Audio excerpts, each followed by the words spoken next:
अरे भैया, डब्लू चाचा की बेटी यही तालाब में डूब के मरी थी ने? हाँ, इसी तालाब में डूब के मरी थी।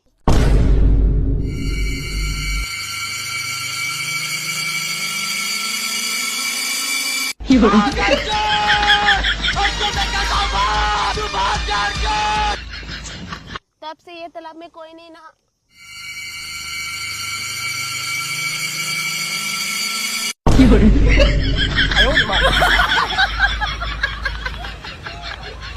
रुको जरा।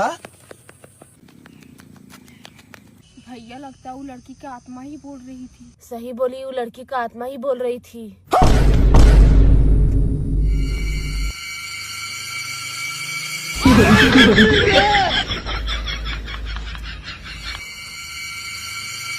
अरे